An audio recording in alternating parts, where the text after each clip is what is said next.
हरियाणा में निकाय चुनावों की घोषणा के बाद अब पार्टियों के सामने सबसे बड़ी चुनौती उन उम्मीदवारों का चयन करना है जो उन्हें जीत दिला सकें। गुरुग्राम नगर निगम के साथ साथ मानेसर नगर निगम का भी चुनाव होना है। गुरुग्राम नगर निगम का अब की बार तीसरी बार चुनाव होगा जब इस शहर की सरकार को नया मेयर मिलेगा, जबकि मानेसर नगर निगम में पहली बार चुनाव हो रहे हैं और यहाँ पर पहली बार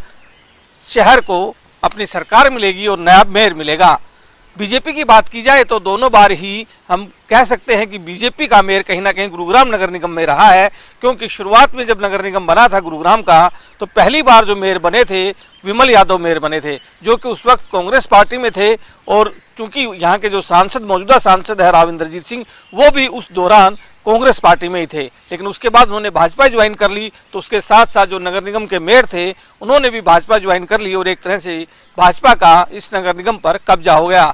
उसके बाद जब दोबारा से चुनाव हुआ तब भी राव इंद्रजीत सिंह के खेमे ने बाजी मारी और मधु आजाद यहाँ से दूसरी बार मेयर बनी इस शहर की। लेकिन अब जब तीसरी बार चुनाव हो रहे हैं तो एक बार फिर से देखना होगा कि कौन यहाँ से मेयर बनता है, क्योंकि अब की बार जो मेयर का चुनाव है वो सीधे तौर पर होगा। पहले पार्षद मेयर चुनते थे, लेकिन अब हरियाणा सरकार ने यह फैसला लिया है कि मेयर का जो चुनाव है वो सीधे वोट के जरिए ही होगा। गुरुग्राम नगर निगम की बात की जाए तो 8 लाख से ज़्यादा वोटर जो है अपना मेयर चुनेंगे और उसके लिए भी कैटेगरी जो है वो निर्धारित की गई है। BC-A कैटेगरी महिला के लिए आरक्षित की गई है, जो कि नगर निगम गुरुग्राम के लिए है, जबकि मानेसर नगर निगम को ओपन कैटेगरी में रखा गया है, यानी कि वहाँ से कोई भी मेयर का चुनाव लड़ सकता है। लेकिन अब अगर हम बात करें तो यहाँ पर गुरुग्राम नगर निगम में 36 वार्ड हैं और इस 36 वार्ड के लिए बीजेपी के पास 700 से ज़्यादा आवेदन आए हैं, यानी कि चुनाव लड़ने वालों की जो संख्या है वो 700 से ज़्यादा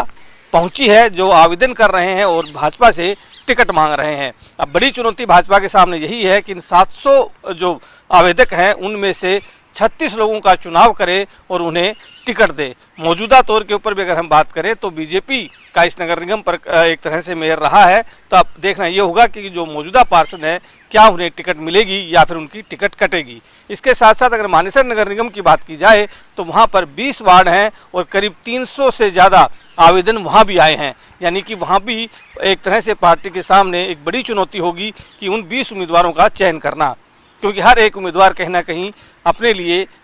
तैयारी कर रहा है और नगर निगम के चुनाव लड़ने के लिए पार्टी से टिकट भी मांग रहा है। ठीक इसी तरह से जो कांग्रेस पार्टी है उसने दोनों बार ही जो चुनाव लड़े गए नगर निगम के गुरुग्राम में, उनमें एक बार भी पार्टी के सिंबल पर चुनाव नहीं लड़ा था। पिछली बार जब नगर निगम का चुनाव हुआ था तो कांग्रेस में एक तरह से 2 धड़े बने हुए थे। एक धड़ा चाहता था कि पार्टी सिंबल पर चुनाव लड़ा जाए, जबकि एक धड़ा चाहता था कि पार्टी सिंबल पर चुनाव ना लड़ा जाए। लेकिन अब की बार लगातार कांग्रेस के अंदर से ये बात आ रही है कि वो सिंबल पर चुनाव लड़ेंगे और इसको लेकर के बृहस्पतिवार को एक मीटिंग भी हुई गुरुग्राम में, जिसकी अध्यक्षता पूर्व विधायक करण सिंह दलाल ने की, जिनको कि प्रभारी बनाया गया है इन निकाय चुनावों में कांग्रेस की तरफ से। और उन्होंने ये दावा किया है कि शुक्रवार को जब एक तरह से दिल्ली में मीटिंग होगी तो उसके अंदर आधिकारिक तौर पर घोषणा कर दी जाएगी कि पार्टी सिंबल पर चुनाव लड़ेगी। और कल जो मीटिंग हुई उसके अंदर चर्चा यही हुई कि आखिरकार कौन कौन से वो उम्मीदवार हो सकते हैं जो कांग्रेस पार्टी को जीत दिला सकते हैं, तो उसको लेकर के भी मंथन हुआ। अभी भी अगर हम बात करें तो कांग्रेस के पास बहुत ज़्यादा आवेदन नहीं आए हैं, लेकिन अभी भी कांग्रेस पार्टी के जो लोग हैं, जो कार्यकर्ता हैं, वो चाह रहे हैं कि सिंबल पर चुनाव लड़ा जाए और उन्हें टिकट दी जाए। तो फिलहाल जो बड़ी चुनौती है पार्टियों के सामने वो यही है कि उम्मीदवारों का चयन करना है, क्योंकि सबसे ज़्यादा जो लंबी लिस्ट है वो बीजेपी के पास ही है और बीजेपी के पास जो एक तरह से आवेदन करने वाले लोग हैं वो करीब 700 से भी पार पहुंच चुके हैं, जो कि एक बड़ी चुनौती कहीं ना कहीं बीजेपी के सामने होगी कि आखिरकार इनमें से किस तरह से चुनाव किया जाए, क्योंकि हो सकता है कुछ लोग बाद में बागी भी हो जाएं। पिछला जब चुनाव हुआ था बीजेपी की तरफ से जो नगर निगम की घोषणा, जो उम्मीदवारों की घोषणा की गई थी, उस दौरान भी ये देखा गया था कई लोग बागी हो गए थे और उसके बाद उन्होंने चुनाव लड़ा था। पूर्ण बहुमत एक तरह से भाजपा को नहीं मिला था, लेकिन जो निर्दलीय चुनाव लड़कर आए थे, जो बागी हुए थे बीजेपी से, बाद में उन्होंने अलग अलग नेताओं के जरिए बीजेपी को ज्वाइन किया, चाहे उसमें राव इंद्रजीत सिंह रहे हों या फिर राव नरवीर सिंह रहे हों। इन दोनों के जो समर्थक थे उन्होंने बाद में बीजेपी ज्वाइन की और उसके बाद बीजेपी का मेयर भी बना। लेकिन इन 2 नेताओं की आपसी कहीं ना कहीं हम कह सकते हैं कि जो राजनीतिक जो अपनी राजनीति है उसके चलते